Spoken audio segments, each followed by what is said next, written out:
Good morning, everyone. Once again, everything is fine. Nothing went wrong. Welcome. Welcome to Masks of Nyarlathotep, our Pulp Cthulhu campaign. Welcome to Salty Sweet Games. I am the aforementioned Salty. And I'm Sweet. And these various assorted spices are our friends. Before we go around and meet everyone and their characters who have just had the most relaxing boat ride ever, let's do some channel stuff. Firstly, a ton of thanks to our sponsors, the first being Roll20, a virtual tabletop of choice, which unites gamers across any distance with easy-to-use tools that you can run straight from your web browser for free. Nailed it. We are part of their Spotlight program. You can check out the hashtag on Twitter, hashtag Roll20Spotlight, to see all the indie creators that are part of this program. It's really wonderful. Secondly, for those of you who like physical click-clacks, for those of you who like your chonky boys, these are all code for dice, not drugs. We are an affiliate with Dice Envy. And if you go to their website and use our code SaltySweet, all caps, one word, you get 10% off the click-clacks. That's right. And they have some really cool dragon ones out right now. I think the next one is due to be released this coming week. And they get weirder. Like, they started with the red dragon, and you're like, okay, very pretty, but like, I've seen it. Wait. Just wait. Because they're coming. All right, and our last sponsor is Grinding Coffee Co., Black and LGBTQA plus owned company. Their brews are all organic and delicious. My favorite is the one called Peru because it reminds me of this game and because it's yummy. So, basically, you can go to their website and use the code SaltySweetGames, all caps, one word, to get 13% off. Oh, I'm so good at this. I am not even looking at like my reminder list. I've ascended. You're welcome. Anyway, what else do we need to talk about? Oh, well, no, hold on, you don't get to talk yet. Excuse me, okay. Yeah, because this, in case you didn't know, the suite of this channel has killed the Any Awards. This is any award killer, Kienna Shaw. I'm just kidding. Kienna and Lauren, who's not me. Jail nice girl. It's not me. Stop sending me things. It's not me. I just probably use safety tools super effectively and should get my own award for that. But the TTRPG safety toolkit won an Any award for best free product. It's amazing. The link is up in chat. Kienna is a boss. And you think that would mean I would let them talk. But no, because we're running behind and there is no time to talk. There are donation options down below. You can see them. They're super cute. And if you click on them, you will go to our Streamlabs tip jar and you can support the channel. You can support the cast, who we have moved into a regular cast compensation program. So we're doing that now. So basically you get to support a bunch of awesome people. Yay! Basically help us keep the lights on and help out the PCs too. And of course, speaking of safety tools, we here at Salty Sweet Games use safety tools, lines, veils, X and O cards, stars and wishes, and content warnings because while we're playing Cthulhu and everybody's probably gonna go mad or die, the players are here to have fun though. We're talking about the characters going mad and probably dying. The players are here to have fun. We're all gonna have a good time. And the players are our priority always. And we should probably meet them. Kienna, who are you playing? Oh, I can finally talk now. Okay. Hey, listen, I've got us pretty much at our normal time because of how fast I talked. So. Oh yeah, you did. Yeah, I'm Kienna. I am the creator of the channel. But today I am playing Irene Blackwell. She is a resident forger. She's gone through some shit, and she's had a bad feeling on the ship, which she's having a time. She's dealing with it. Oh, she, her pronouns, and I use she, they. Awesome. Let's hop over to Allison. Hi, Allie. Good morning. I am playing Ganymede Graves, adventure scientist. She holds degrees in archaeology and biology, and she's wicked with a sawed-off shotgun. And girl's going home. She's going home to Oxford, and I feel really good about that. This is going to be a super cozy episode, I'm pretty sure. So yeah, that's cool. It will be. Everybody's always so suspicious of me. Speaking of suspicious people, Summer? Me? Mm-hmm. Suspicious. I'm so Don't innocent. be suspicious. Don't Summer. be suspicious. Hi. Yeah, I'm Summer. What a bop. What is happening? It is Saturday morning. Hi, I'm Summer. I use your pronouns. I'm playing Mr. Charlie Rat. He uses he him pronouns. Totally fine. Didn't get possessed or nothing last time. Vibing. Just having a great time in first class on this amazing boat with my super cool friends. And all my money. Going to London. Yeah. Speaking of super cool friends, I guess we should get started. Tommy, who are you? Who are you playing? Hi, hello. You didn't trick me for one moment there, Lord. Is it because you know that despite all the shit I give you, that our relationship is a very good one? Yes, though I do question why I keep coming back here for this. But you do. Hi, yes. How am I doing? I am both simultaneously more awake than I've been for most sessions, but also still not awake enough. But yes, hi, hello. I'm Tommy, Imperative Ping on the Twitter sphere. I play Zebulon Augustine Claiborne Montgomery III, who is our resident photojournalist, aspiring photojournalist, who's really who really honestly probably got off the easiest last session in terms of everything, which was, I feel fair, given the bombshell that Lauren dropped on me the session before. I didn't threaten any of your sisters, so. Oh yeah, no, just having one of them get engaged to a mobster is just totally chill. No, that's just so chill. No, I mean, yeah, but like I feel like that's still fairly innocuous compared to everyone else's premonitions. I feel like it's pretty light compared to everyone else. But yes, I'm super ready for a nice, just chill boat ride.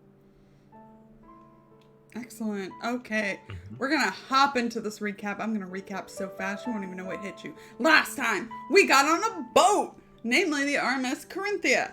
After some fond farewells and stern talking tos, the investigators had a pretty relaxed journey to England until Irene started having nightmares.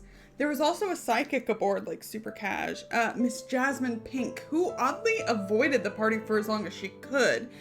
Thinking at first her reticence was in regards to Charlie's hobby of debunking fakes, everyone was at least slightly skeptical until the seance proper actually began. Miss Pink's voice changed dramatically and her body twitched and convulsed as she delivered cryptic messages in regards to the ship, the investigators' loved ones, Irene's nightmares, and a series of jumbled up numbers that may or may not be important. Don't worry about it. During this, Charlie was briefly possessed by Augustus Larkin, who they had met in Peru, and when whatever had previously controlled the man came to collect him, Charles saw it. At least the shadow of it, of one of its many forms, an impossibly enormous three-legged beast with a huge red tentacle in place of a face. After Ganymede helped Charlie snap out of it, Irene followed her instinct and headed to the lowest part of the ship, the cargo hold. Oddly, no one was around, and she was able to find a small box stamped with Emerson Imports, which was a clue from New York, in case you're wondering. She took it and headed back to her room, but not before catching a glimpse of a steerage passenger who looked an awful lot like Silas Nkwane. I have one question before we get into this. Do you open the box on the ship, or do you wait?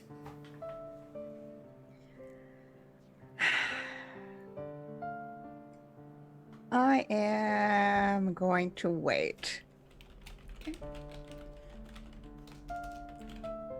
Do you tell the others about the box, and do you tell the others about maybe sort of kind of seeing Yes, Silas? absolutely. Okay. Irene's not like, I think she saw Silas. What, I can't remember. Did Silas notice her? Or was No, it just it didn't seem like it, and you had an Okay. extreme success on the spot hidden. Cool. Okay, yeah. So it was just like booking it back to her room Yeah. with the box. Yeah.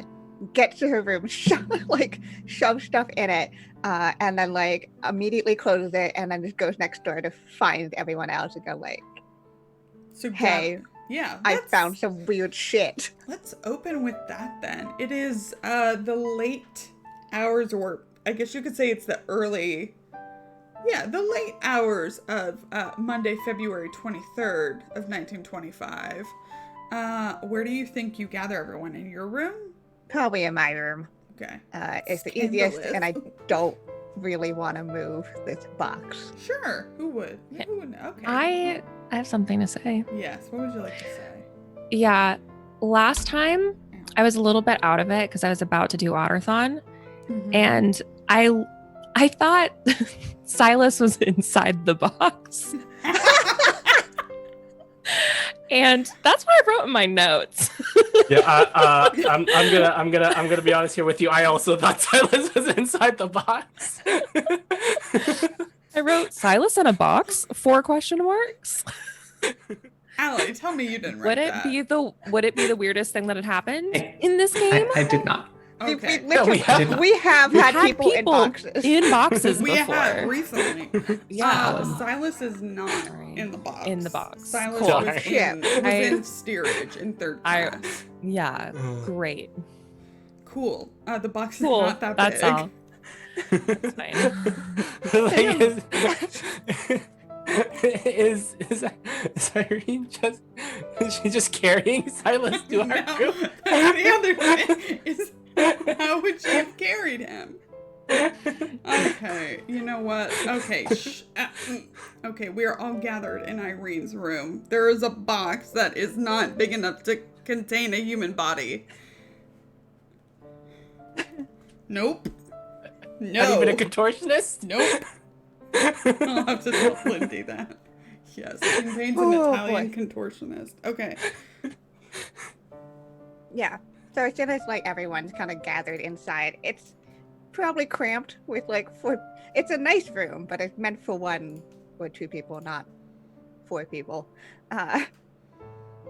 And she'll just. I think the box is like on the floor. Mm. Did not want to really put it on any surface or anywhere.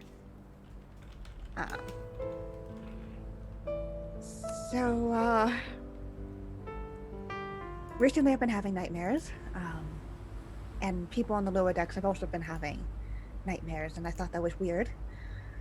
And then everything happened at the seance tonight, which mentioned something down below, and I decided to just go and find what could have been down there. I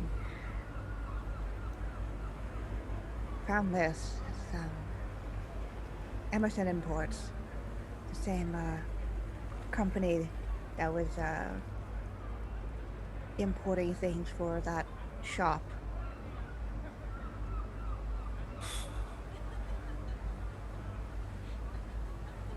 You don't think it's another one of those weird, freaky things that we have a habit of picking up? Well, it's I mean, it's not a small box, but I don't know if it's. I don't know what kind of artifact this could be. I don't really want to be opening it yet, on here at least. Is there any indication of the intended recipient? I don't know, is there? Irene didn't really look. She was just like, Emerson Imports, taking it.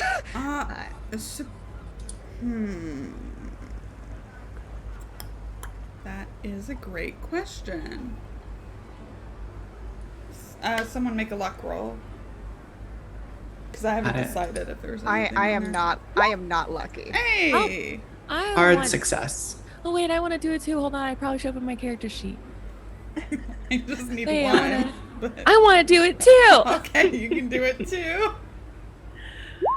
Extreme Oh, Oh my God. Christ. Okay. Fabulous. Always Well, got to show me up, don't ya? Yeah. Okay, well, let me just open. I would like the full address, please. Yep, I know you would. Okay, it is addressed as going to Empire Spices, 76 Wardour Street in Soho, London W1F. I'll share this little handout with you. See, I prepped so far ahead. So far ahead. Awesome. Okay, yeah, so with that, likely, I don't know what's in here. I just have a bad feeling about it, which I know is not a very solid thing to say, but when I was bringing it up here, I swear I saw Silas Nakwame on the ship. I didn't pause to try to look further or get his attention or anything, considering he seems to be a dangerous man, and I have an object that belongs to the company that he works with. Should we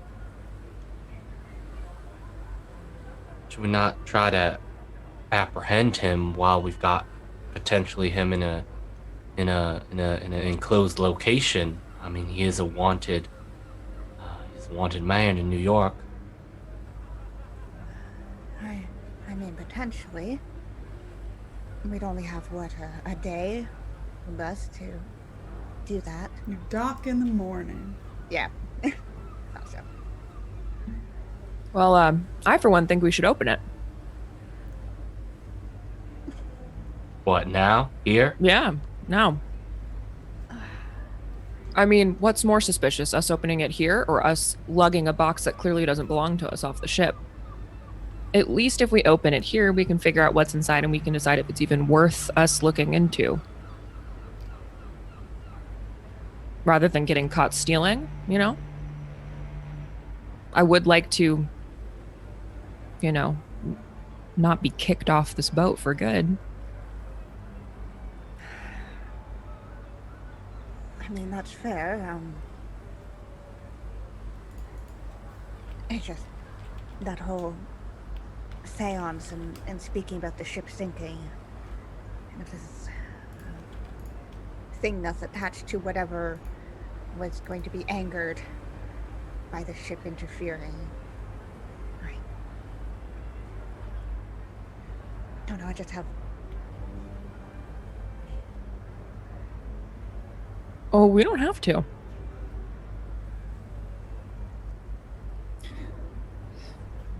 My first instinct is to wait until we're somewhere where there's more room to run, if we must, but it's quite a small box, I suppose.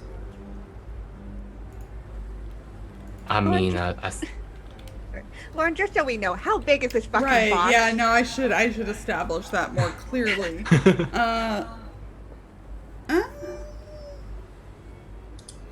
It's, obviously it was light enough for you to carry, but it is cumbersome. Okay.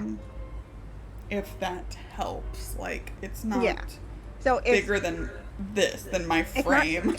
you right. know? It's not something that could be easily slipped unnoticed. No. But it's not like it's not like it's super heavy or anything. Okay, cool. Yeah.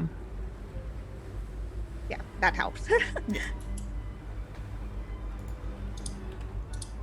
I mean, what if mean- it's just spices?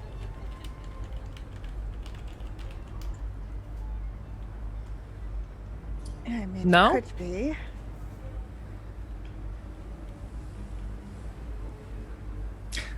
I'm inclined to assume the worst about these things at this point, though. Charles does make a valid point. Would be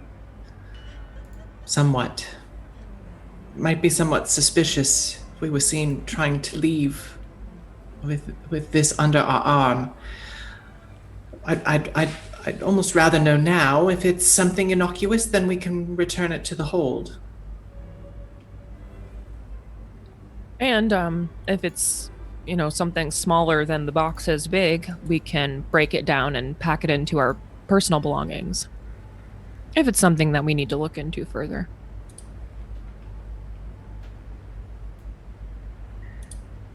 I suppose that's fair. I mean, my first instincts when I found it was to open it, but I couldn't. Didn't exactly have the tools of strength. And didn't exactly want to shoot the box open. Oh, smart. Well, I mean, we can open it now. before we do that, I would feel a bit more comfortable if perhaps, Ganny, if you had your gun, in this, I mean, it's, I don't know what could be in there, but given some of the things we've seen. Yes, of course, and perhaps the axe would be helpful in opening the crate. For sure. Yes, that too. That is also what I meant by also getting your gun. Yes. Just a moment, and I'm going to step out and return with that. Shall I? Go for it. Hell yeah. Fuck yeah. Go for it. I'm going to wedge the sharp end of the axe into the top and see if I can wedge it open. Okay. Are you... Nah, you can do it. You can do it. Good go. Yes. Yay. Good go, yes. Yay. Okay, you open it.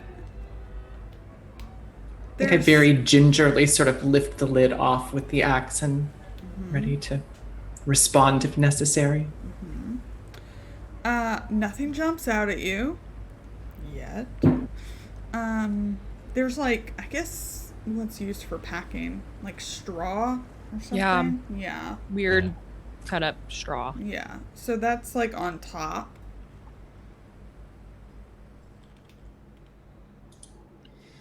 Brush it aside.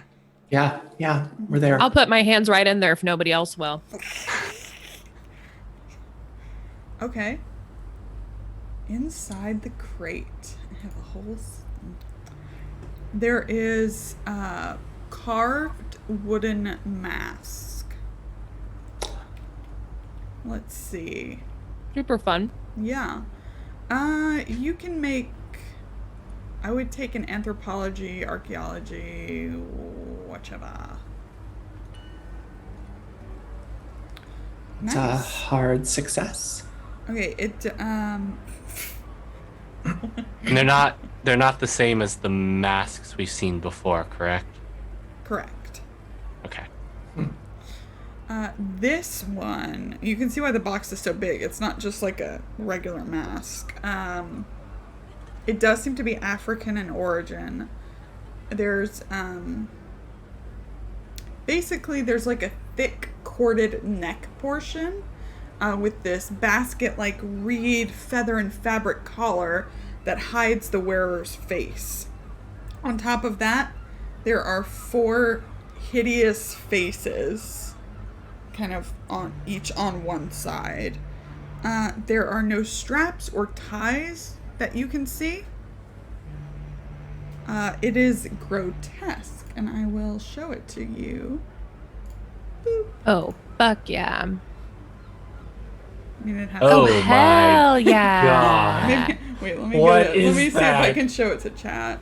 I vibe. What is that? Yeah. It looks like a torture device. No, No, it doesn't. It's a just mask. showing you how it sits on the face. that person normal. isn't That actually person's- screaming like that. That's Yeah, what the that- mask is doing. That person's They're face vibing. is totally They're like- normal. Yeah, They're this like is seriously having a fine. good time. I Okay. don't know what you're also worried about. Okay, I'm gonna put it on. It's a fun party hat. What Put did the you party just hat say? on. I said I was gonna put it on, but I was fucking kidding. I'm not putting this thing on. Oh, okay. Like, can you just imagine if I checking. did? Just checking. Maybe, should I? Should you? Maybe you should. Maybe I should. I'm feeling Maybe- kind of like. Hey, Summer, like maybe you should. Okay. It's your sanity Anyway. right now. Anyway, okay. Anyway, look. Yes, that's what the mask looks like. Everybody happy? Great. Grotesque mask. Yeah. Yeah, thought that Charlie was looks at it and goes, a little tall for a mask. More like a hat. This is one of the more terrifying things I've ever seen. This is one of the most terrifying things you've ever seen? I mean, it's up there with There some of the was- other stuff we've seen. Didn't y'all climb through a pile of bodies in Peru? Yes, that's at the very top of Okay. terrifying things I've seen. I didn't say this was the top, just one of the more terrifying. I mean, Well, then there were the zombies in Harlem, but I suppose I'm the only one who saw those. yes, no, we didn't see those, so I'm just What's gonna have to a take zombie? your word for that one. They were also ranked very highly on the list, I would say. Irene's probably kneeling down to kind of look at this. Yeah, Her, get close to it. I mean, her artistic curiosity is winning over her apprehension right now. I don't want to touch it. Yeah. Because the last time she touched the mask, it was a bad time. So I think she's taken off her shawl again, and she's kind of wrapped her hand in it as she kind of like turns it to look at the different faces.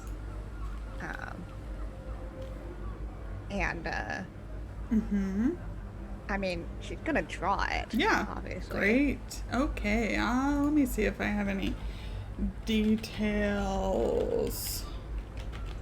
about the faces.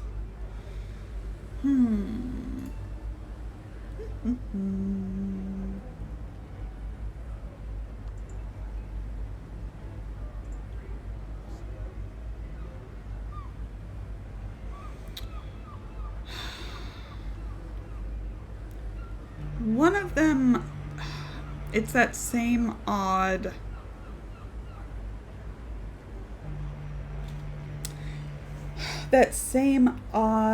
shifting that the Shipley painting had, where like you think you grasp it and then it's like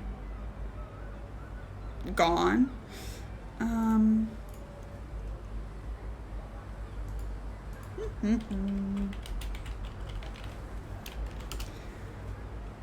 The other is even weirder to describe.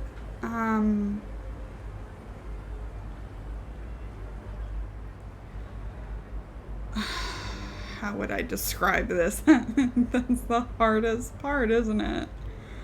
With these things. It's less a face, right? And more of like, oh, I don't know, like a sea creature or a fungus almost. That's like as much as I can get. Like there's a center and it branches out from there.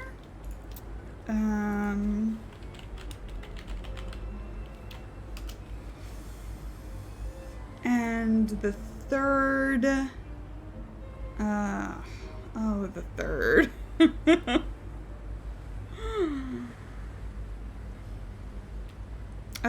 Is more like a mass of glowing orbs. Like with different like points for eyes. And the fourth is, oh, that's nice.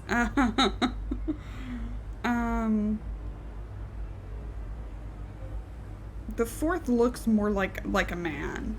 Looks like a bearded man. But for some reason isn't exactly. It's not like, oh, thank God. It still gives that same kind of strange and indescribable aura, even though you can see the physicality of a man.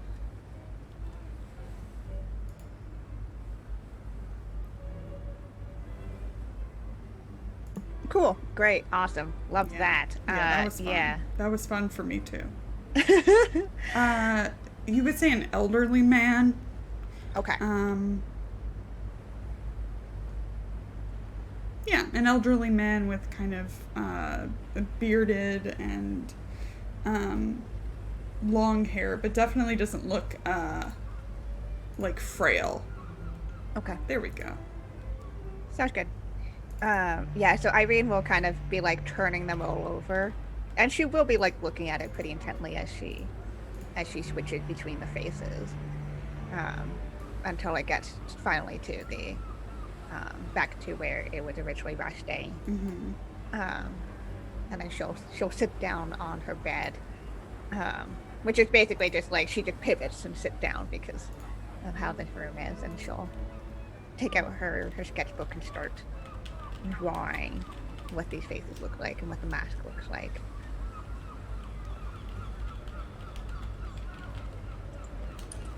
Well, now that we know what it is it worth bringing with us? I mean, honestly, I don't know.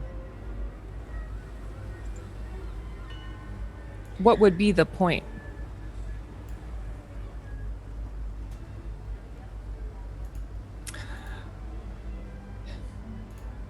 Only, I suppose, if it was something precious to, or even better, necessary to those who are opposing us. I mean, who are we even looking for at this point? I mean, we've got Silas, but I mean, we don't know anything about really the whole whatever international organization we may be dealing with here. What do we even know about this? We've got a few pictures, some, I suppose, some names, but I mean, do we even know what we're... And I'm not saying this as saying like I'm not backing out here. I'm not just... We don't have a lot. We don't really know what we're getting ourselves into at this point. That is true. If I was to make some guesses, I mean, Jackson's whole interest was in death cults. New York was a death cult, or a cult of some form with Silas and Kwame, and their murders. At least that's how they were classified. And I don't know if we'd count Peru as a cult, but it was certainly... There's clearly some connections that way. The symbols that keep popping up. Though they're not the same, they're more similar than not. I don't know how far-reaching this is. Clearly we kind of like point to the mask. This leads all the way to Africa. And one of Jackson's leads takes us all the way to Hong Kong.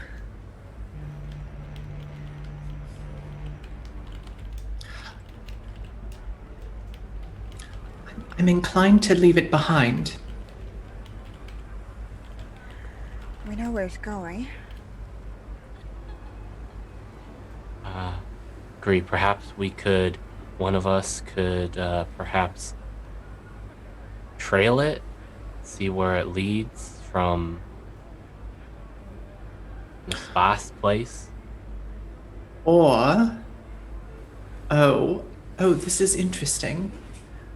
What if we left a note inside the box, indicating that the recipient was to contact one of us, perhaps, upon receipt? That might give us entree to...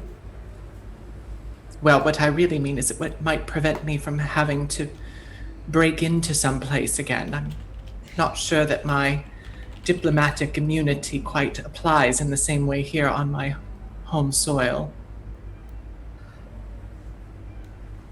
Ganymede, you're not just breaking into the anthill, you're kicking the whole damn thing over. I think they would have no reason to be suspicious that it wasn't their contacts that left the note. At least I would think so. Yes, indeed.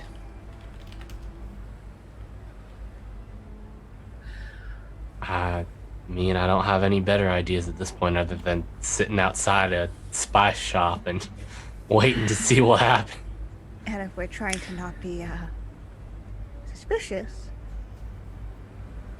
I'm inclined to make it look like we're supposed to be involved. Yes.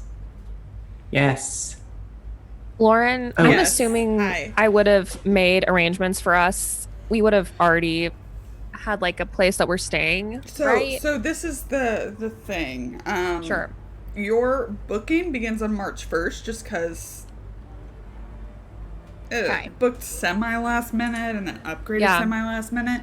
So you have like, once you dock, you have 4 days, and so I think what we discussed separately was that we were going to stop in Oxford for those days, since Okay. you had a place to stay there. For sure. Okay, I'm just thinking what Address? what address we leave for them to contact us.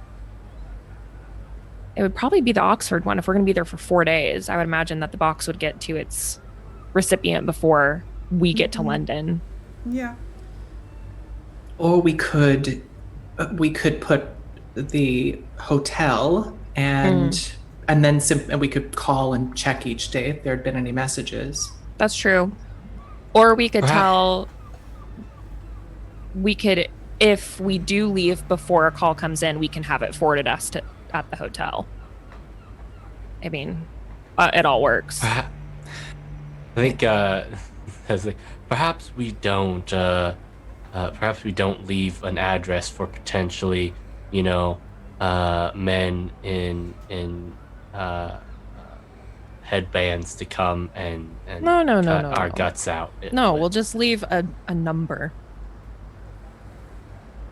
to call. Yes, I think I would feel more comfortable if it were not my home. There's still... I have a dear friend who lives there. I wouldn't want to draw her into this unnecessarily. That's fine. We'll just give my them the sister address Frankie, of the hotel. she works for Switch. Oh man, I have it written down somewhere. Switchboard operator. Switchboard. Yeah, she's a telephone operator. There's ways of finding out where a number leads. Okay. I'll just call the hotel and tell them that because of the unexpected nature of our trip, we should be expecting a call there. I'll tell them to take a message, and hopefully they'll get the number and we can call them back. And Ganymede pulls out her ever-present notebook and begins to jot down Before note. she does that, Irene's gonna hold up her finger. Yeah. Your handwriting's too yours. Yes, a good idea. I pass it over to Irene. Irene's a forger. Yeah. She's here to she can fucking make up a... Yep. Yeah, if there's handwriting on the Brilliant. box. Yeah, she's Yes. copying whatever she has, and if not, she saw Silas's book. She knows Sure. what that handwriting looks like. Make a forgery roll. See how convincing it is. Hell yeah. Okay. Use an advantage. Go for Yeah, it. I'll fucking use Do it. we Man. have I a have so many. 95? Extreme. Yes. And a 90. Okay. Yeah, we'll take the So there are two extreme. sides of the die. And only The two. Fabulous. Yes, it looks exactly like Silas Nkwane's handwriting. What does it say? It says, it probably something like, upon receiving this, please contact, this number, and leave message for, I don't know if we want to use our actual names or not. Probably, yes, if we're trying to look like we're in,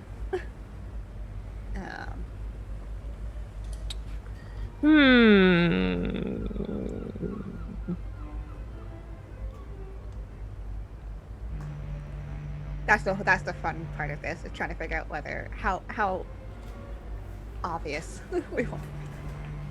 I think Yes.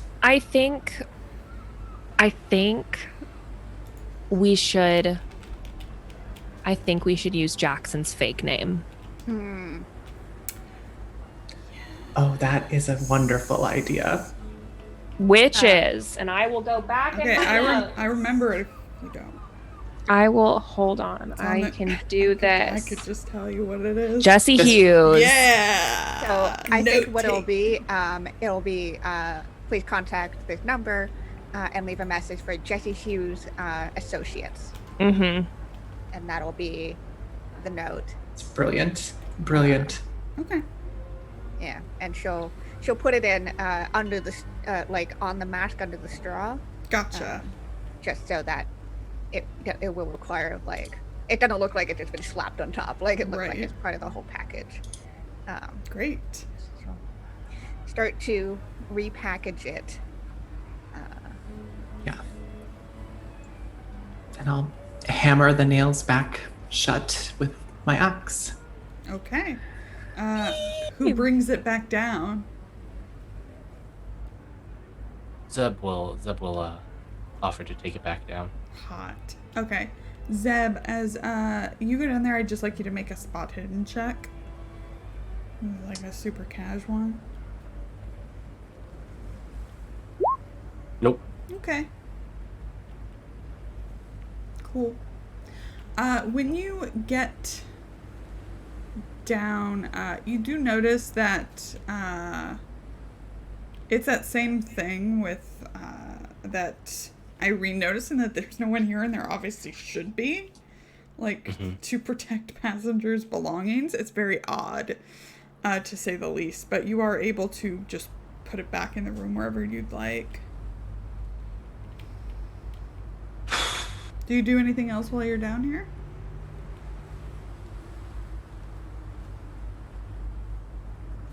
I mean, Look around. yeah, I mean, I don't know if Zeb wants to look around in the cargo, but Zeb might want to look around among sort of the passenger area, see if he spots a certain old man. Okay, yeah, we can do that. Make another spot hidden check as you're, I guess, moving through I steerage. burn my last advantage. Do it.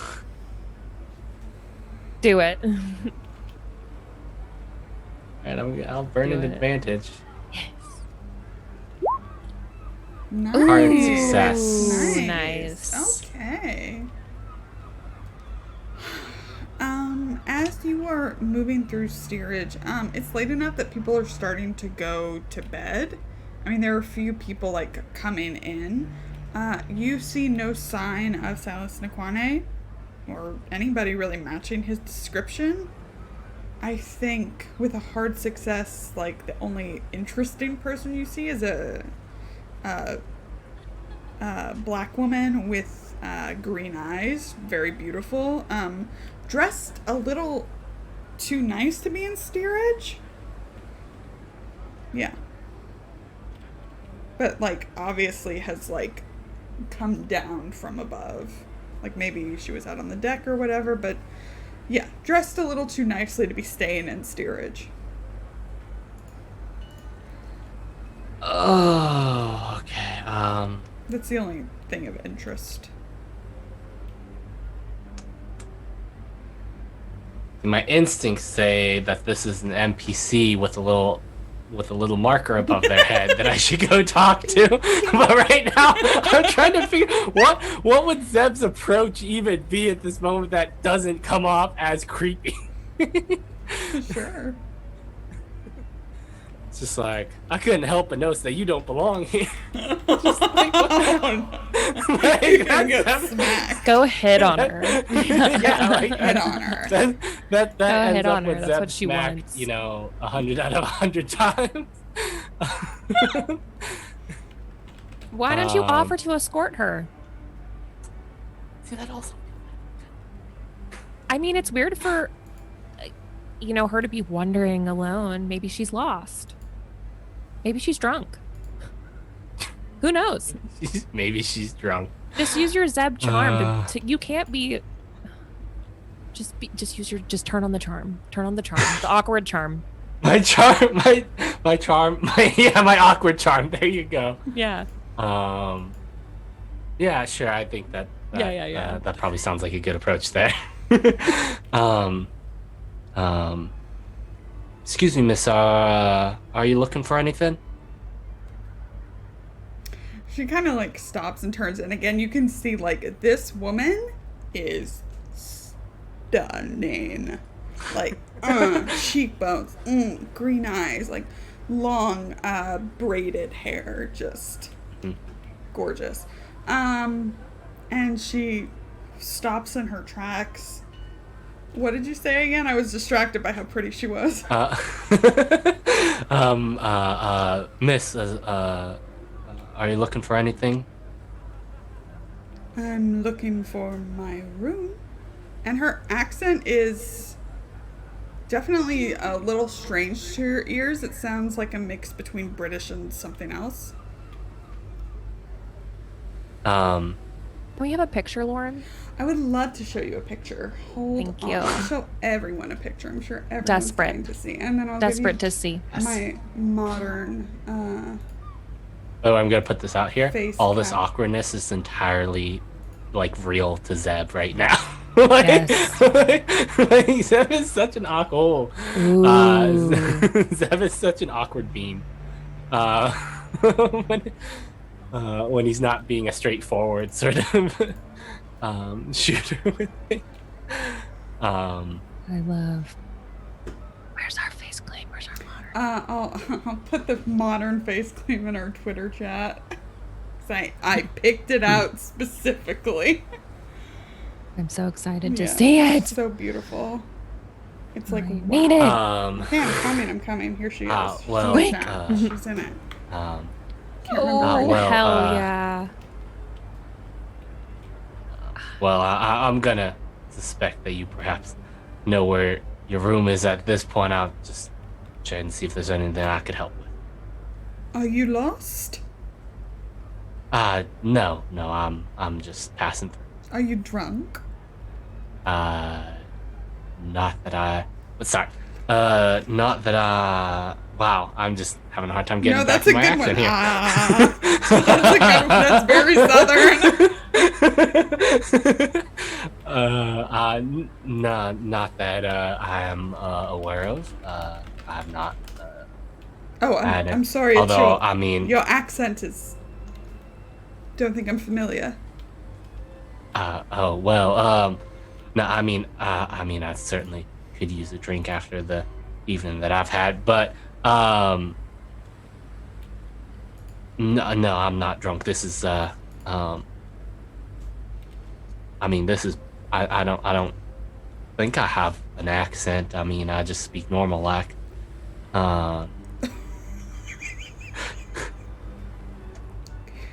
Well, everyone No, has an accent. no one has an accent to themselves. Yeah. No one has an accent to themselves.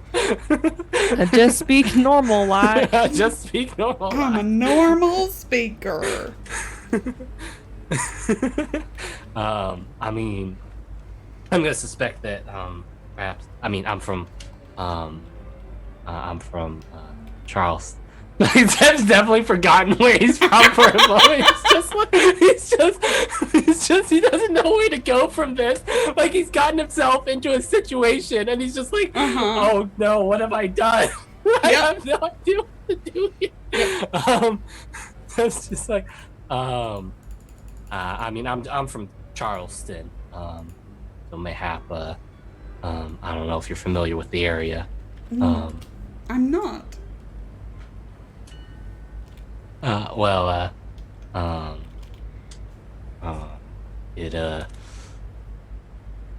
mean, it's in the south of the United States. It's just like, Yes.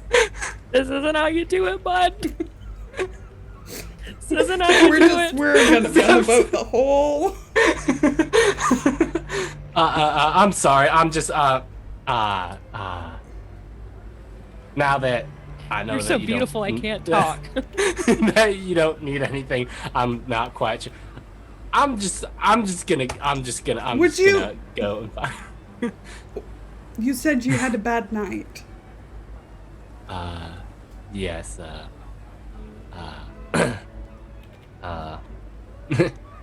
Went to see that sidekick with some of my friends. Just some business best left alone. What did Miss Pink tell you? Oh, just adding more worries to my list of ever-growing worries.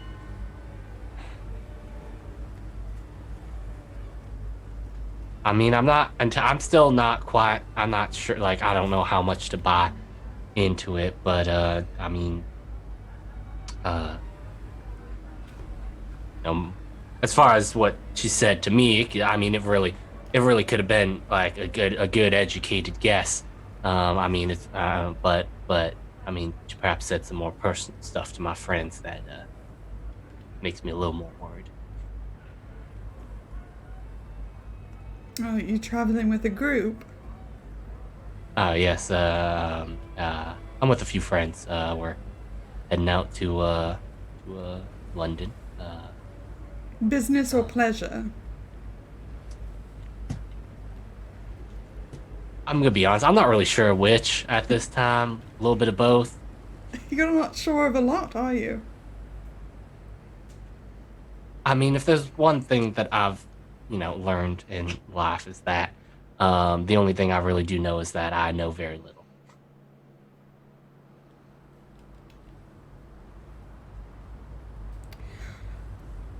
Would you like a drink?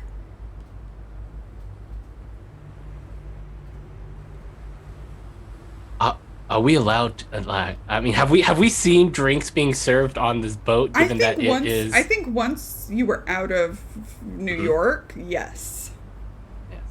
Yeah. Once we were into international waters and all that. Yeah. Well.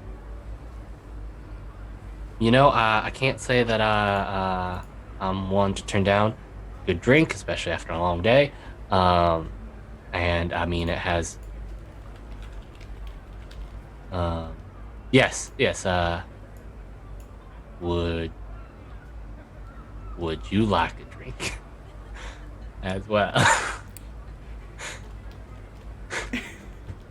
Yes. And she opens the door to her room.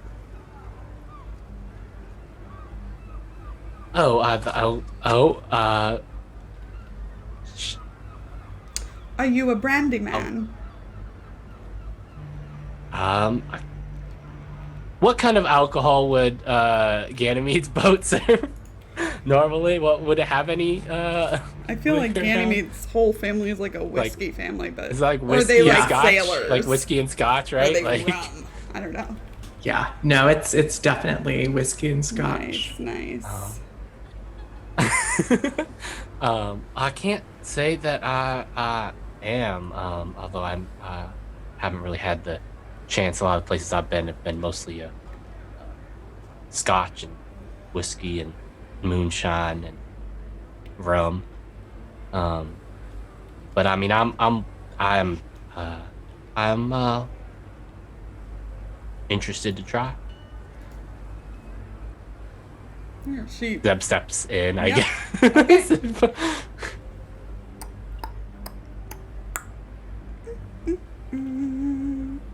Okay. I'm gonna cut back upstairs.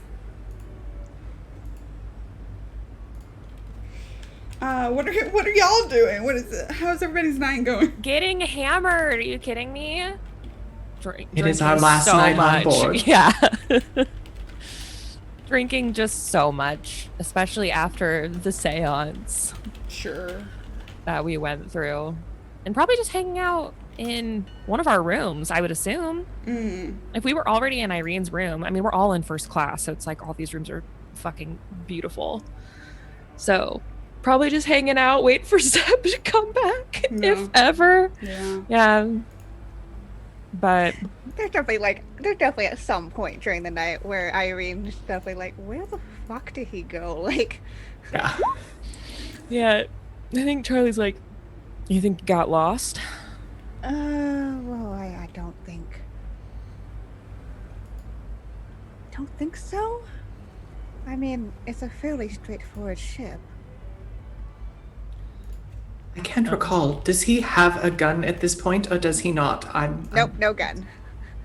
It's hard to. I think that's actually Ganymede asking the question. It's hard for me to keep track sometimes. I don't think he has a gun. Didn't you give him a gun though? Well, Ganymede? I don't think we were able to replace it since he lost his in the subway. Yeah, with the subway, right? That was his whole adventure that he had. Oh, I kind of spaced out for that part. I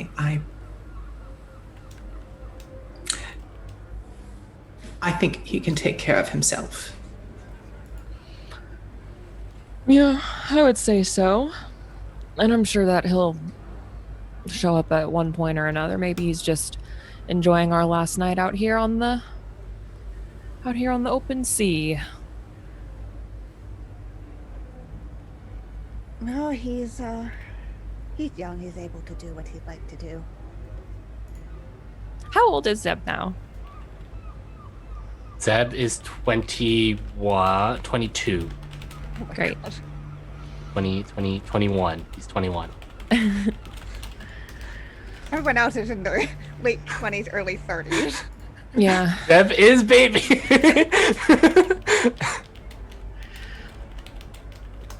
So,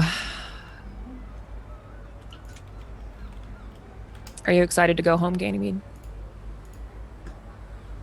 Yes, I am. Although I've spent quite a bit of time there recently, at least relative to my childhood. But yes, it's always nice to be home. I'm looking forward to having access to some of the laboratories as well. You know, so much to research. Yeah, we'll have a few days there. Well, I'm eager for you to see the Willows. This is the home where I was born and raised. It's lovely. I think you'll enjoy it. I'm sure we will.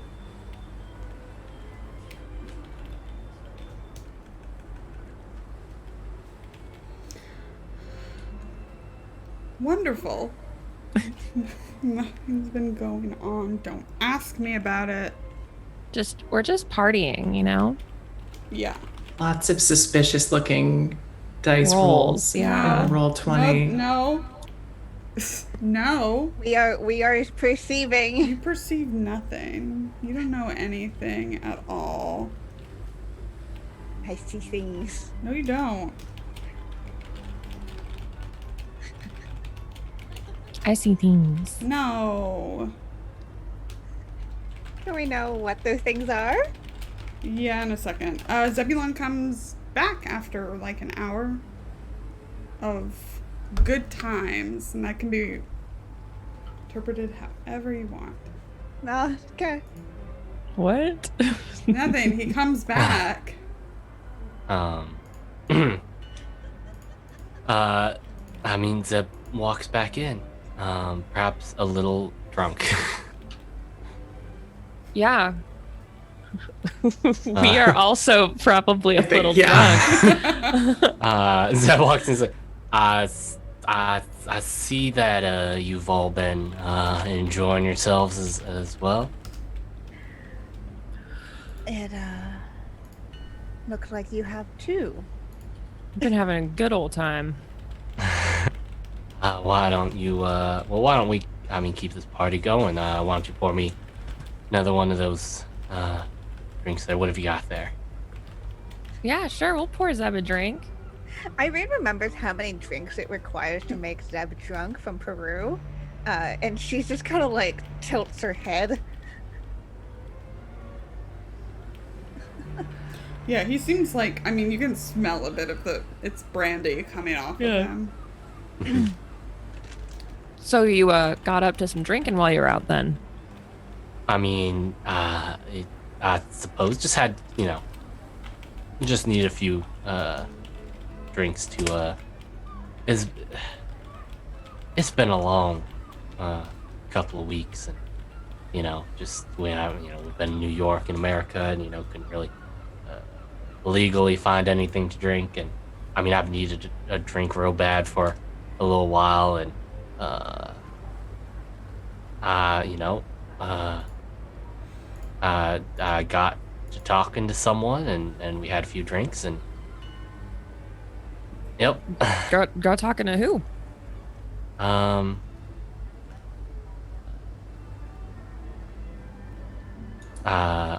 Some lady. Did I get a name? Did you? He would have asked at some point. Yes, Would have you introduced did. himself. And you remember the name All right. Zara. A real nice lady by the name of Zara. We had a few drinks. We chatted a little bit. Mm-hmm. I may have drank a little more than I thought. Because I'm gonna be honest, that conversation's a little hazy. But it was real pleasant. It was real nice. It was. I'm gonna be honest, one of the more relaxing things that I've, just sitting down and having a drink and chatting. Well, glad to hear it. So, where are we with that drink? Yeah, Charlie will hand over. I don't know what we've been drinking, but Something delicious. Rum. something Probably. delicious. Yeah. If we're on a boat, it's got to be. If we're on like a cruise boat, right? It's got to be rum. Something fruity. Okay. So, Oh no, after you. Zeb's just like. So, So how's everyone doing after tonight's little thing? amazing, great. Thank you for asking. You don't want to talk about anything that happened tonight?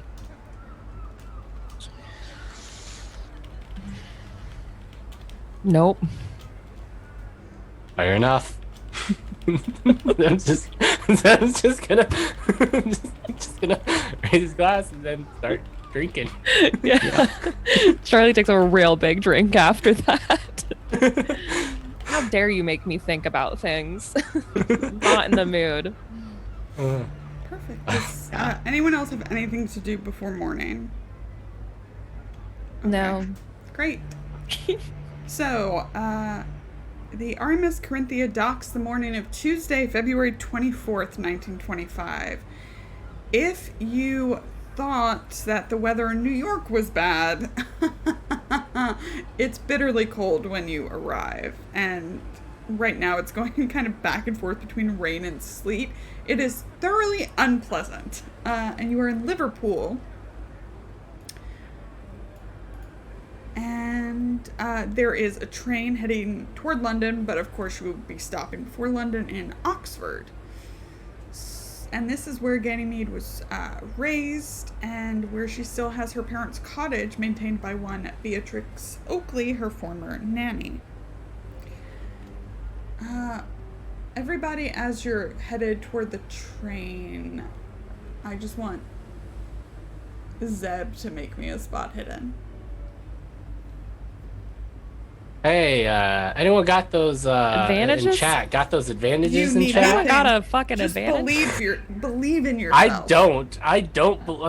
Lord, what would ever indicate that I believe in Roll20? I believe its in you, interactions with though, myself? and Roll20 believes in me. So But it's the but I transitive feel like property. the thing is that I'm pretty sure that Roll20's absolute hatred of me is powered by an eldritch god, and we cannot fight those eldritch gods. All right, spot hidden. Let's do this. There Okay. it is. Yep. See? Okay. See? Eldritch All right. gods. Eldritch gods. It's not too late if somebody wants to give us a fucking It advantage. is too late. Should I too burn late. 40? Should I burn No, 40 you lives? should Yes, not. yes. All Do right. it. You're on the damn train. You're on the damn train. No one, like, Zeb, you don't see Zara get off the boat. Like, but it's very crowded, and, like, there are lots of different trains going to different places. So, Oxford. The city is built around the tranquil banks of the River Cherwell and the River Thames. The University of Oxford is the oldest university in the English-speaking world, where teaching dates back to, like, 1096? Yeah, nailed it. It is basically divided into the university area on the west and the kind of car city on the east, with Morris Motors Limited. Ganymede, tell us what your home looks like. Set the scene for us. Yeah, St. Hilda's College is sort of on the edge of the university area. It is one of the newest colleges at the university, and the first one the first women's college at Oxford. And Ganymede's parents both taught there. Before she was born, typically Oxford professors live at this time right on campus with students, but because they were a married couple, they had a cottage that's just off campus that's called the Willows. It's a cottage really in name only. It's stone and with a thatched roof. It's 2 floors and sort of an L shape around a courtyard that sits right on the banks of the river. And the front and back are kind of willow trees that arc up over the house or over the water. This time of year, they're barren, and it's probably a bit bleak looking as we arrive. But there are warm lights in the windows, and we see, as we're kind of coming across from the station, we see students bustling back and forth to classes, wrapped up in their coats, and we see some of the professors as well, and they're wearing long black robes, as was tradition, and hoods. And despite the foulness of the weather, it's still quite a cozy place. Question, did you call ahead maybe when you were at the train station or anything like that to let Beatrix know? Okay. Yes. Yeah, certainly. I think as all of you probably from the train, like to a taxi to the cottage, what does Beatrix look like? You describe her for me. Yeah, she is she's a sort of medium height and build. She has curly dark hair that hangs around a round face. My memories of her from childhood, she practically raised me because my parents were away so often. My memories of her from childhood were always, she was very dashing looking. She wore trousers most of the time. And she kind of her signature thing was she always wore a monocle. She was a bit nearsighted, and so she has rather than wear glasses, she had a monocle that she wears, and she still does. She was a student when she first was taking care of Ganymede as a baby, and when Ganymede's parents disappeared and were presumed dead, her grandfather sort of took over ownership of the cottage and has let Beatrix live there and kind of keep it while the family's away. Awesome. About how old is she now? She's probably 12 or 14 years older than Ganymede is. So mid-30s? Yeah, mid to late 30s. Great. I think when you all pull up, the door swings open, and she is exactly as you described her, still has like the monocle, like I feel like attached to her collar or something, and that she puts in, and she starts heading out to you with a big wave. And interestingly, there is someone behind her too, a very tall, older gentleman in a sailor's ensemble. As your grandfather, the captain of the daring Sir Edmund Graves, is there too, pipe in hand. Oh wow. Okay, and I think Ganymede is rushing up to embrace Beatrix when she sees her grandfather behind, and she kind of inadvertently makes really big eyes at Beatrix. I didn't realize that the master was home, and she hugs her. You all right, Ganny? Much better now. It's so lovely to see you. And she like returns the hug very warmly. I'm chuffed to bits. He arrived just last night. Yes, of course. Well, allow me to introduce my friends, and I just kind of quickly usher you over, and we're all moving inside at this point. I think it's not the kind of day to do this in the yard. No, it's gross outside. Yeah, what's the inside like? I feel like Sir Edmund like opened the door, kind of nodded, and walked back inside where it's warm. Yeah. So Beatrix is kind of helping everybody with their things. Brief introduction. So yeah, what's the inside of the cottage like? Exactly what you think it looks like. It is warm wood everywhere. The ceilings are kind of low. It's an old cottage. The entryway is wide, and there are stairs that go upstairs, but just beyond it you can see a sort of a paneled sitting room, and there's a fireplace there, a big fireplace. The windows look back into the yard and the river.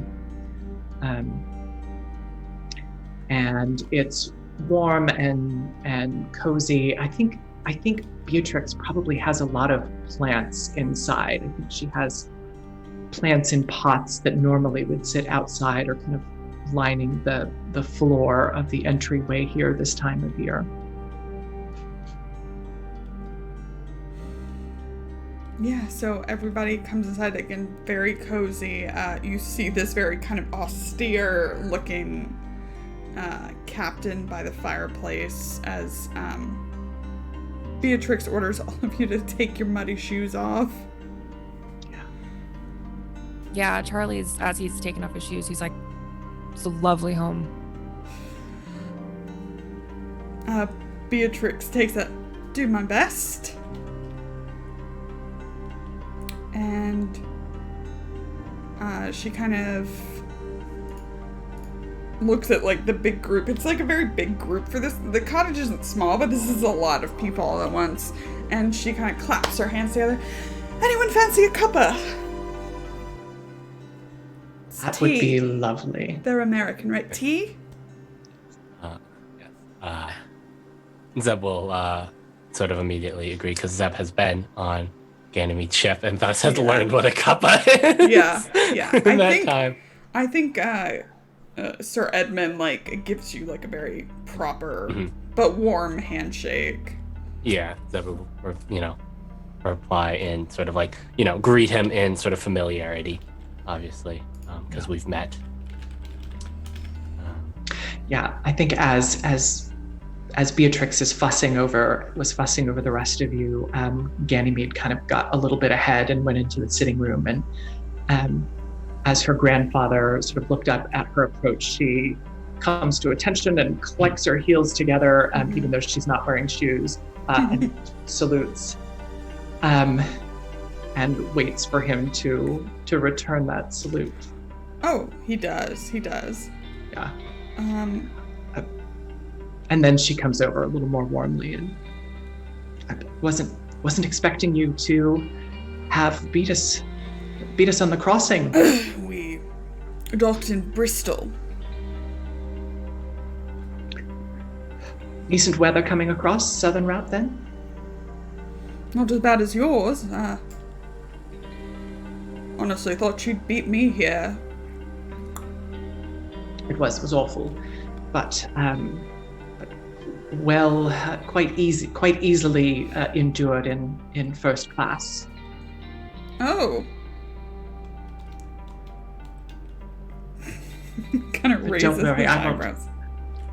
Don't worry, I won't let it spoil me. Good. Why did you change your date of departure, Ganymede? Well, it's rather a long story, Grandfather. There were many mitigating circumstances. It was got a bit hairy there at the end. One of those cults that Mr. Elias was researching was less than happy to be found in New York.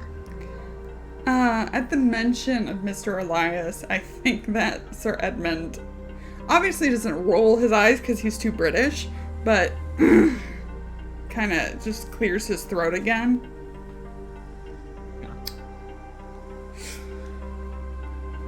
Well, I assume you handled it? Of course, I handled it. And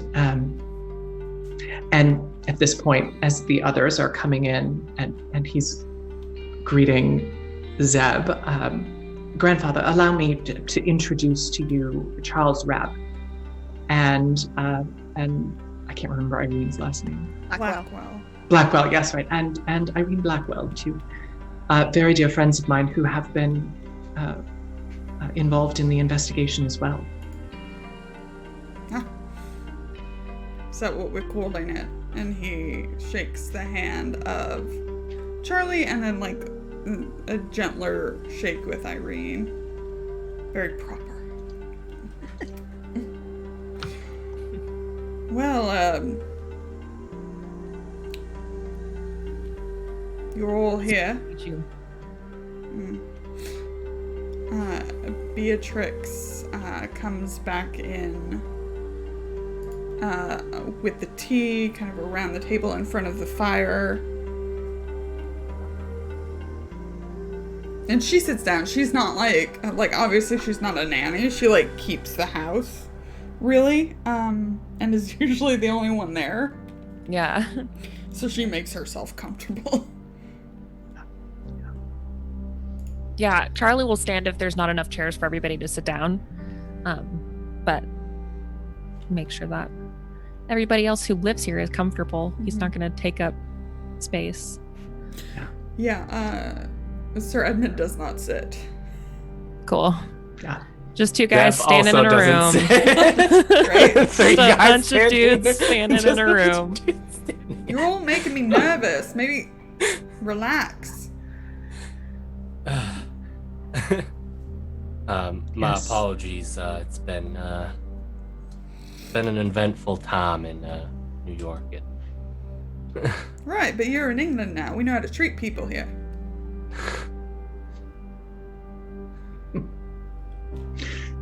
Ganymede barely smiles at that and sips her tea. I think it's a very funny, like, contradiction between Beatrix and Sir Edmund. Yeah. I think Sir Edmund's There's not a- entirely comfortable, but, like, Beatrix has been here forever, so what's he gonna do? Nothing. There's also all kinds of artwork lining the walls. If that's the sort of thing that would have interest for Irene, or Oh yeah, absolutely. portraiture and other types of works from all different time periods and just things that her family had collected over the years. Yeah, Irene's gaze is definitely going over all of these, and she's mentally cataloging like which ones she's seen before in books and her studies and stuff, and which ones are new. And she's kind of she's not super relaxed, but she is sitting down, and her attention's kind of on the walls. Well, come on, let's have a chinwag. What was New York like? Well, it was rather cold, not quite as wet as it's been, as one would expect here. It was very exciting, as you know, and I think she would have shared, perhaps with, or maybe she wouldn't have, but she would mention at some point that with the untimely death of Mr. Elias, it turned into something of an adventure for us. And then she'll kind of begin to relate some of the story of what happened there. There's no point in holding anything back here, at least as far as Ganymede is concerned. I mean, do you include the zombies?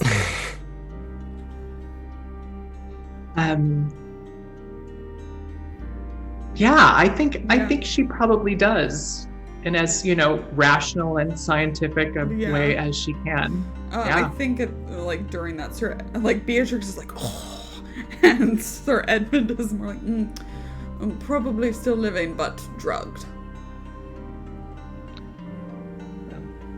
It's possible, of course. I mean, that is where the word zombie comes from.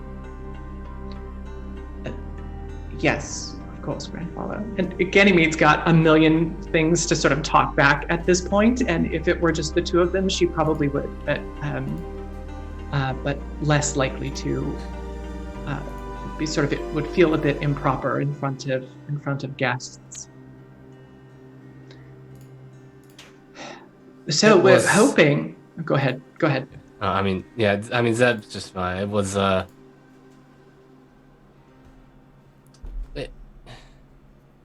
it was a bit of a stressful bit of time we spent in New York. Can't say that I'm not happy to see the back of it, I suppose.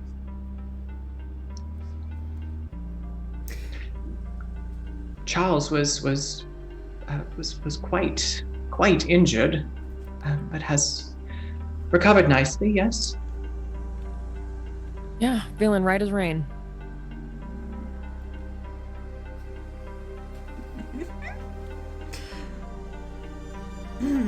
Well, what are your plans? How long are you going to be staying with us? A few days. Well, yes, we have. That's all right. course it's all right, Charles. It's my home.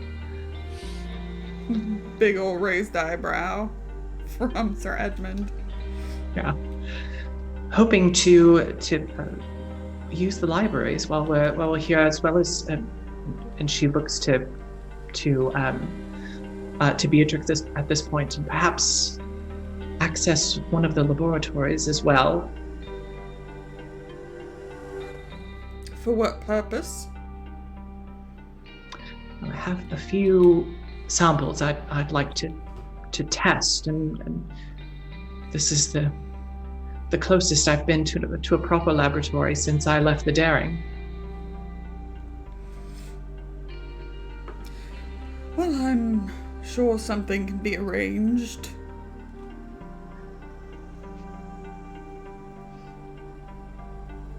Very good. Let's see. I am personally trying to remember through my notes what leads we have to follow here. So many. Yeah. So I mean, many leads. Zeb's like, I mean, while I'm here, I heard that my sister, one of my sisters was around, and was perhaps looking to make a, What's your yeah, sister's chance to- name? Well, her name's hold on while I get her full name. That's what she wants, definitely. Not just the first and last, the full. The full name. Her name is Annabelle Virginia Claiborne Montgomery.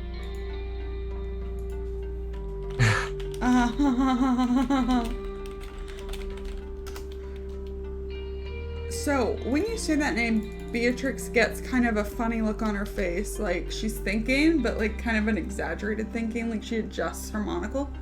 I think I've heard that recently, like read it somewhere. So, I mean, I'd be quite interested to know where, I suppose. Where. Like sips her tea. Like getting a little like sandwich because she's made sandwiches too.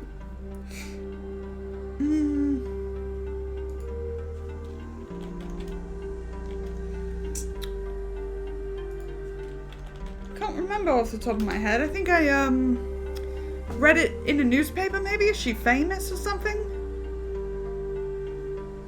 I mean, not that I'm aware of. Would you happen to keep the newspapers around here? You might be interested to.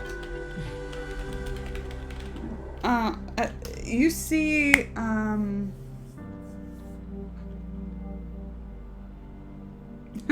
at the mention of where do you keep the newspapers, not Sir Charles, sorry. I just have in my head he's Charles Dance. So, Sir Edmund, kind of shifts on his feet. Again, no eye rolling, just like a little throat clear. Beatrix says, seeing that Sir Edmund doesn't exactly approve of my paper of choice. She kind of winks. May I inquire as to your paper of choice? Perhaps I've heard of it. He thinks it's manky. At this point, he really no. clears his throat. Paper, the name of the paper, Lauren, please. I need the name of the paper. Oh, I read the Scoop. Oh, has Zeb heard of the Scoop? He's in. I'm gonna say probably. Charlie has because of Rebecca's connection, but you being in there, yes. It's basically a tabloid. But one that's definitely made like some waves. Yeah.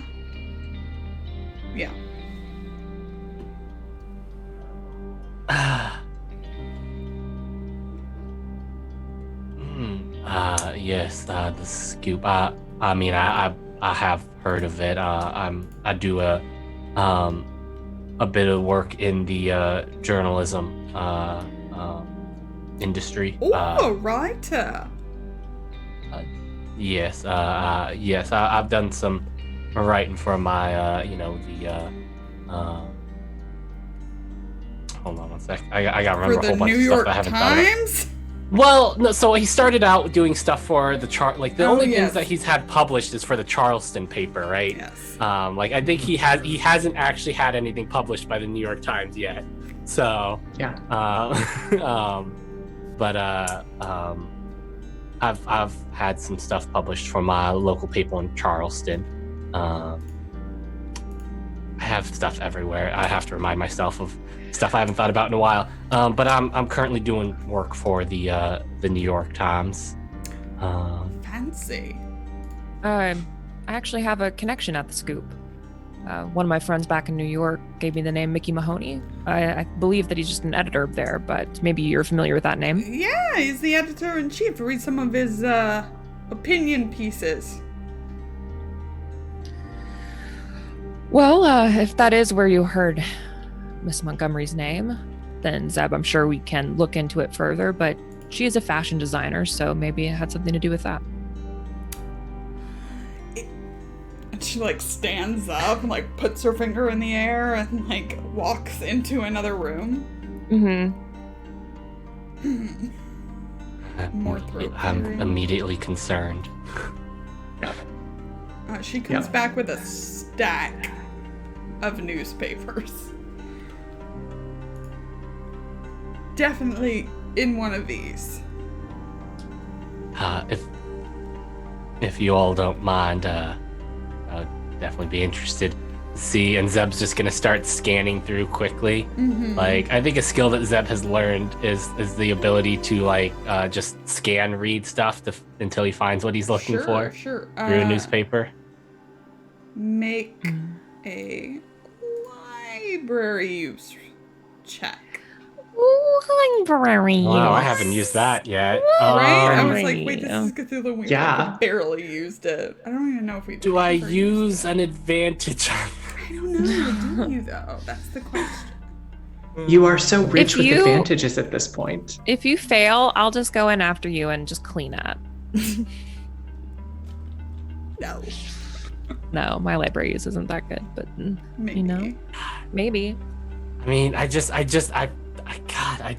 should theoretically I have a 1 in 2 chance of succeeding.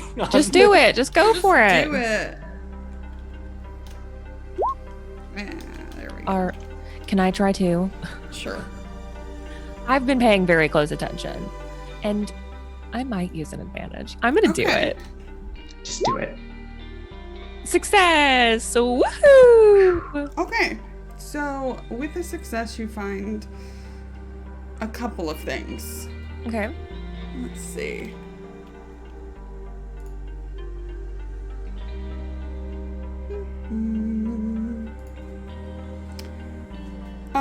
First and foremost, the most recent thing that you find is an obituary of Jackson Elias by Mickey Mahoney. And it definitely doesn't sound impersonal. It sounds like it was written by a friend. So there's that. And then a couple of other articles that I will share with you. Shocking canvases craze. Let me get over to this. Yes. Local artists' monstrous scenes mock surrealists. Now collectors can buy savage scenes which rival or surpass the worst nightmares of the Great War, but which are far more exotic than that grim business. London artist Mr. Miles Shipley's work is being sought out by collectors, who have paid up to £300 for individual paintings. This correspondent has seen a number of works of artist Miles Shipley and finds them repulsive beyond belief. Maidens ravished, monsters ripping out a man's innards, shadowy, grotesque landscapes, and faces grimacing in horror represent only a fraction of Shipley's nightmarish work. Despite their repellent content, these works are conceived and executed with uncanny verisimilitude. Mr. Shipley's imagination is sublime, and it is almost as though the artist has worked from photographs of alien places, surely never of this earth.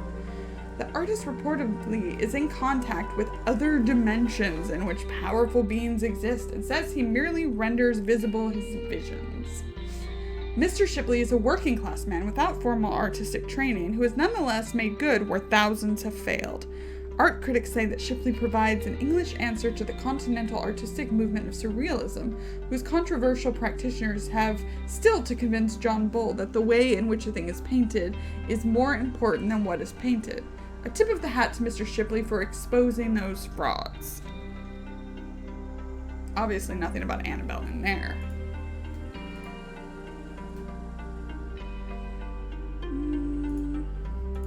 In contact with other dimensions, you say? I do say. Other dimensions. Another article. Are we all excited? Maybe I should start capitalizing on this shit. Probably. Okay. Slaughter continues. Reward offered. An unidentified foreigner was found floating in the Thames last Tuesday the 24th. Another victim in the so-called Egyptian murders? Inspector James Barrington of the Yard refused to comment when asked by The Scoop. Sources exclusive to this journal state that the victim had been beaten severely and then stabbed through the heart in a manner curiously similar to other murders that have taken place over the last 3 years. The connection seems obvious, but New Scotland Yard has yet to confirm that the deaths are connected. Inspector Barrington and his colleagues appear baffled and no closer to catching the heinous perpetrator of these crimes. Londoners cry out, "When will our streets be safe?" Readers of The Scoop are reminded that this esteemed journal has a reward now, standing at £24 for information leading to the apprehension and conviction of the murderer. Be vigilant. Obviously, nothing. Zebulon's blood pressure immediately spikes if the Why? There's nothing familiar about that. There's nothing no deja vu, so. Well, also the fact that it mentions a foreigner having been murdered, sure. and If Beatrix does and not no protest, Charlie's taking that article. Sure. and no name being given or description of who said Oh, murderee. calm down. She said she read your sister's name and would be connected. Yeah. There is no like, this is his family we're talking about. Calm down. He Calm starts down, to Zeb. freak out, and Beatrix is like, "No, not that one." Finally, police baffled by monstrous murders. Killer beast shot but still alive? Derwent Valley residents, shocked last month by 2 murders and a serious assault on a 3rd victim, are still without a satisfactory explanation or perpetrator of the dreadful attacks. At that time, Lesser Edale farmer George Osgood and resident Lydia Perkins were torn to shreds in apparently unrelated murders on consecutive nights. On the 3rd night, wheelwright Harold Short was nearly killed but managed to drive off his attacker, which he described as a grisly creature.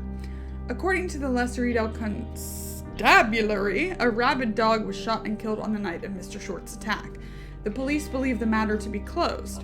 Nevertheless, local residents have subsequently claimed to have seen and heard a strange beast lurking about the area.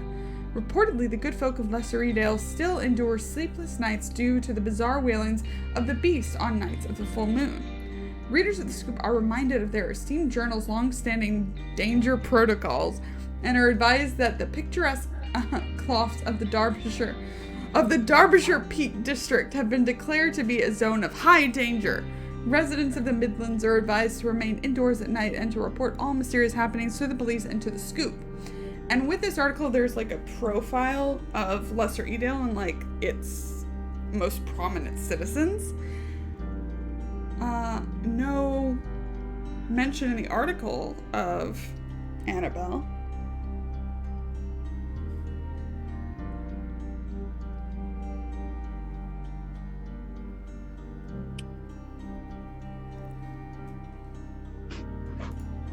Great. Moving on. There are no more. That's what you find with your successful library use. Beatrix kind of like flips through, got it, and points to a picture of a family.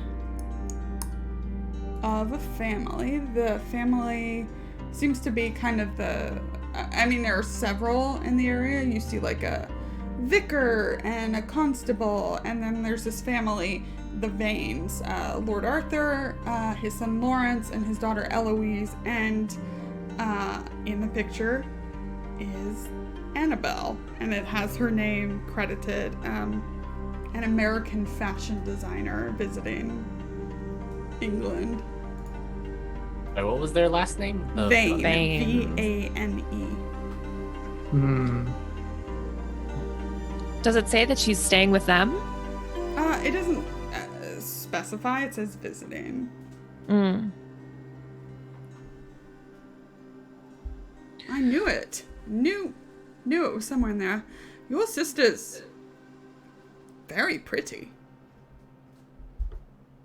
I suppose so, I guess. Beatrix isn't looking at Zeb. When she says it, she's looking at Ganymede. Ganymede perhaps blushes just a bit at that, and Beatrix knows exactly what she's doing. Yes, Go ahead. That was it. It was just yes, well. I mean, I suppose I can. I wasn't really given a way to contact Annabelle. I'd just been told that she was in London, right, or in England. Yeah.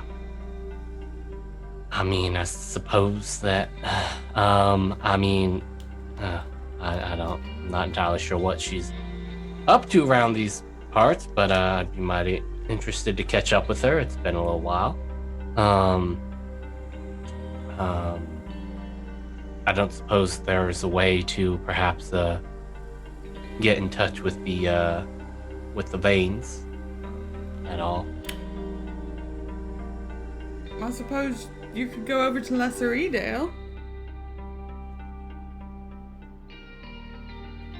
Lesser something? Yep, Lesser it's something? Lesser Edale. E-D-A-L-E. 2 words. How far away is that from here? How far away is that from here? What a great question. Love it. It's kind of north of Derby, so again, it would be another train ride, definitely. I know what Zeb's doing tomorrow. I may go and perhaps pay her, see if I can pay her a visit tomorrow. You should. You're all free to join me if you wish. He gives a maybe not you to look to Charlie. Yeah, Charlie says, "Oh no, I think I'll probably stay here."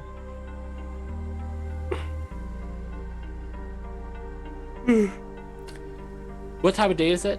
Oh, it's probably took half a day to get here, so it's like sunset. We're a little after because we're in winter. Yeah. Well, do you have anything planned for us, Beatrix, or is it the pub tonight? Right, I guess I should have thought. But of course I have something. I have something back there. And she stands up again very abruptly and adjusts her top and marches toward the kitchen. Ganymede, maybe you wouldn't mind showing us to our rooms. We could get changed out of our traveling clothes at the very least. Of course. And Ganymede will come back out, lead you back out to the entryway and up the stairs. Where is my grandfather sleeping? I don't know. Wherever you would like him to be sleeping. Yeah, he's probably in the master bedroom, which is, other than when he is there, is not slept in anymore. Where my parents slept, I think he's there. And Ganymede has her room is literally the former nursery right next door. And so there are two other. There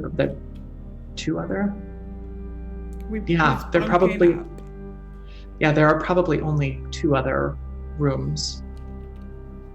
But maybe I think Beatrix has perhaps set up a cot in one of the rooms.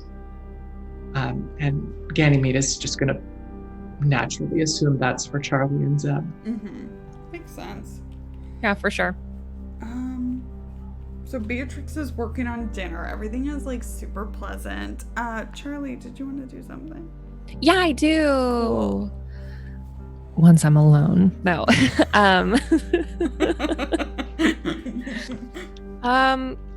I want to vibe check this house, and I think Charlie is going to get changed out of traveling clothes because they've been wearing them all day, and when they were on the boat and everything, it's just nasty.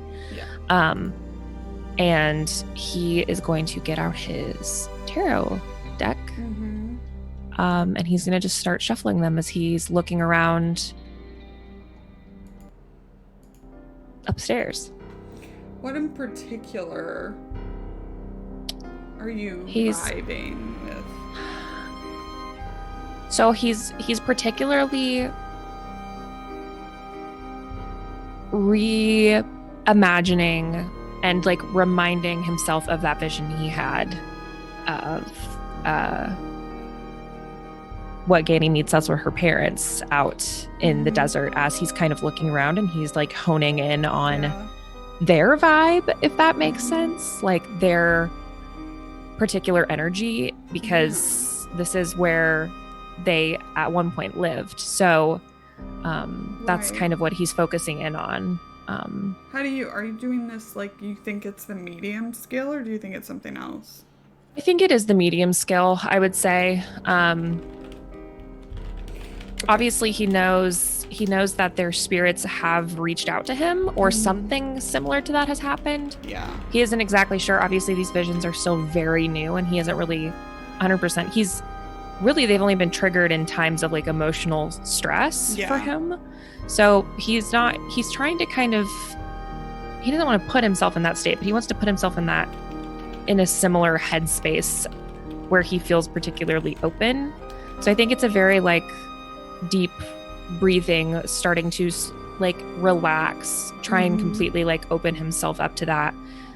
So I think he's just kind of casually walking around the room, looking at, the little bits of like,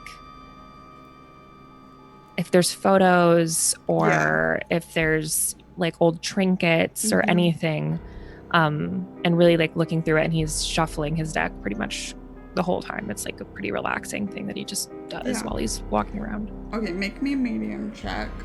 Okay. I'll probably use an advantage. Why not? Okay.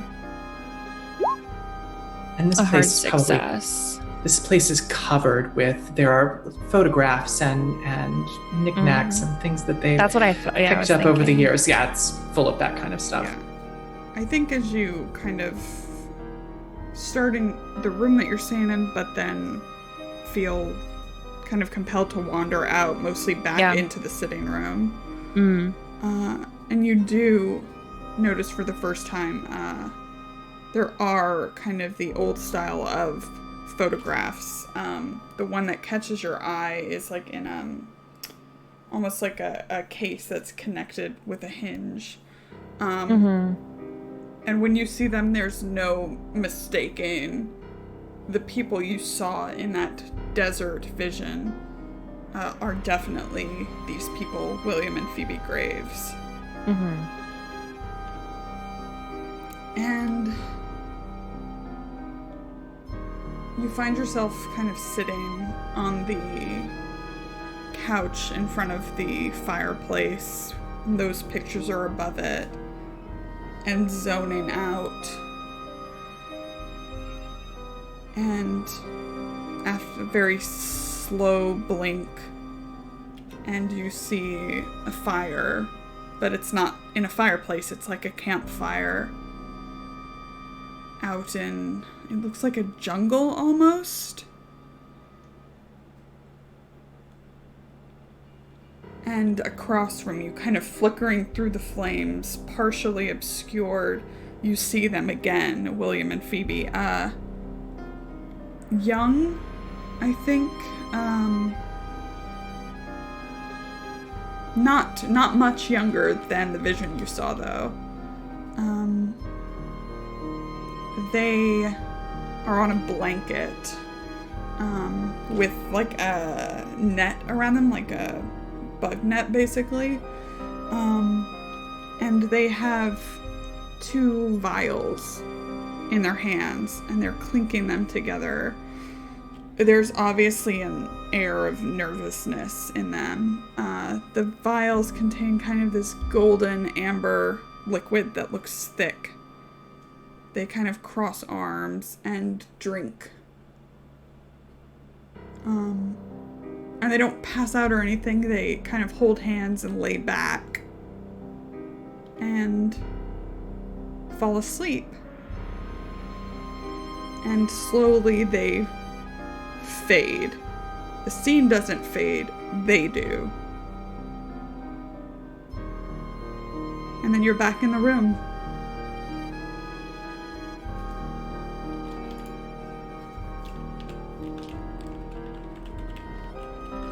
Charlie just stops shuffling his cards, kind of packs them away, and just sits there. And I think that's where we'll end today's session. Yay! Love it. Love it. Love it. Love it. Okay. Let's go around. I know we were just a tad over because we started a little late, but let's go around and talk to everybody, starting with Tommy, who had like a really good time on the boat. Yeah, it's super great time. Yeah, just making friends. Just making friends. Just 2 people on a boat having drinks. One of them just very awkward. Yes. But yeah, oh my gosh, great session. Lot of notes that session. And I have a feeling that I may have spoken too soon when saying that Lauren let me get off easy last session. Because you were just trailing those. You were just trailing all the murder news clippings for me there, just like making my character go through this hell of, oh my god, has she been murdered? She's totally fine. I mean, we'll see. Yes, yes, we will. But super fun as always. I love Ganymede, just like, let's just cut right to the chase. We're gonna leave him a note. We're just gonna kick the hornet's nest. We're not gonna smoke him out. No, we're just gonna kick it and see what happens. But yes, let's see. I am Imperator Pango on the Twitter sphere. I do tabletop RPG stuff and various. I do some video editing stuff across the interwebs. Follow me on Twitter to find out what I'm doing. Specifically, all I have, we'll be finally back after a summer break, is the Urban Shadows campaign I'm running over on Encounter Roleplay, Eclipse. We are back. It is fun. They're trying to make a movie in LA. When all of the supernatural powers are seemingly invested in either its success or failure. It'll be interesting. Nothing weird is going on at all. I believe you. Why wouldn't I believe you? Okay, and Summer, how you doing? Doing great. So fun. I had such a good time. This was definitely a really fun session, and we're getting ready to fully dive into London. It's going to be so much research and talking to connections and people, and I'm just so excited. But yeah, I'm Summer. You can find me on Twitter at Just a Summer Job. You can find that's where I tweet and retweet about everything that I've got going on. Currently, you can find me here every Saturday. You can find me over on Dylan's channel, Anarsis, every Monday, really playing games. We're playing Putt-Putt on Monday. So please join us. Yes, Putt-Putt the car. Very excited. And yeah, we are getting ready to go into our next season on Off the Table. So we are closing casting calls on Monday to be in our various awesome games. We have a Mask campaign, we have a Monster of the Week campaign, we have a Glitter Hearts, which is Magical Girl campaign. So if you're interested in those things, please go check out our Off_the_table Twitter for more information. But yes, so fun, and I will see you all in 1 week. Woo. London shenanigans. And Allison. Hey, baby. Hey, so much fun. I was sharing with the rest of the cast before we started that half the reason I give a lot of my characters some sort of Oxford background is because it's my favorite place on earth, and any opportunity that I get to even imagine being back there, I take. And it was just as warm and cozy as I expected it to be. Good. At least for these first couple of hours. I'm sure that's not where things are headed, but Listen, that's wonderful as well. I try, okay? Also, real life, I would die for Beatrix. I would take a bullet in a heartbeat for Beatrix. I love everything about her. And your face claim of Charles Dance for my grandfather is equal parts lovely and terrifying, which is exactly what he ought to be. So that's perfect. I love this game. I love all of you. Thank you so much to those of you who donated and helped us to fuel back up on advantages and fun stuff today. Thank you so much for being a part of this with us. You can find me on Twitter at Allison Robinson with Tails and Y. You can catch me here on the channel on Monday nights at 6 Pacific, 9 Eastern for Strange Invasion Assault on the Barrier Peaks, where sort of our kind of high fantasy meets weird science campaign with magic and spells and swords and aliens and robots. So come and check that out. It is super fun. We've got a great group there as well. And that's it from me. I will see you all next time. Awesome. Kienna, any personal stuff to plug? Yeah, I'm Kienna. I'm the sweet of the channel. Y'all can find me over on Twitter at KiennaS. Best way to figure I'm doing all the internet news, all sorts of role-playing things, streaming, writing, shout, void. Actually, just got to announce midway through the stream that I'm now part of the Looking for More production group. So I am part of their second season of Failed Alliance. So that's super exciting, and I'm excited to be showing more of that in September. And in just over a week, we will be premiering Burn Bright Against the Stars on the channel, which I am GMing. I am super excited for it. I have an incredible cast for it. We have incredible art that we just got, and that we just got to show off on the channel Twitter. So please check that out and stay tuned for it, because I am super hyped to do stuff in space and do cool fuck capitalism storyline, which also include cults and weird world-ending bullshit. So I'm hyped for that. And what about you, Lauren? I'm Lauren. I'm that salty ginger over on the Twitter. When I am not here, I am the newest Magpie curated play program GM, and I'm running a bunch of one-shots of Bluebeard's Bride this month. If you are interested in that, I know Gen Con has overwhelmed literally everything, but if you want to play some Bluebeard's Bride with me, you can, but you can't play Urban Shadows with me because it's sold out. So maybe the next one you could play that one though. And I should have done it at the beginning of the stream. I'm gonna be on Roll For It on Thursday at 10 a.m. Pacific for the Ascension game. I'm so excied. Lots of finally awesome announce it. I know, Finally I forgot to back. do it at the top.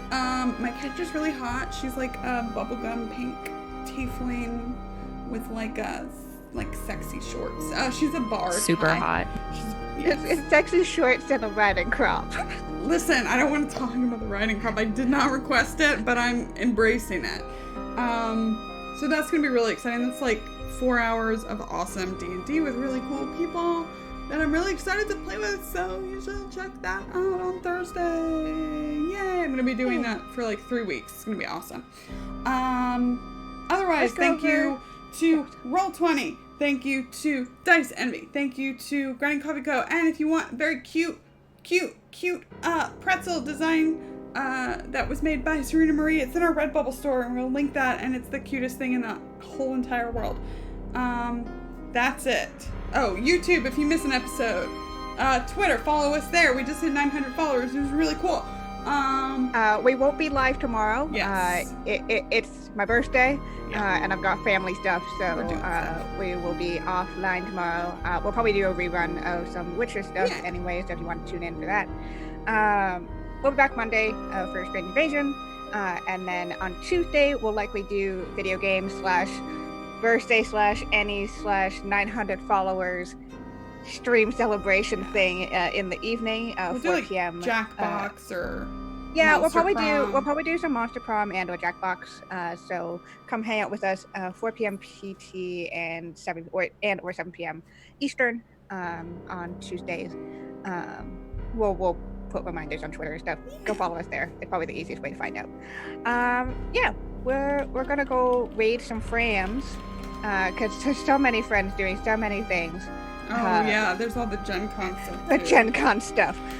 So we're gonna go raid somebody. If you've got the hype emote, please spam that hype. Otherwise, just spam some hearts. We'd love some other Saltysweet games.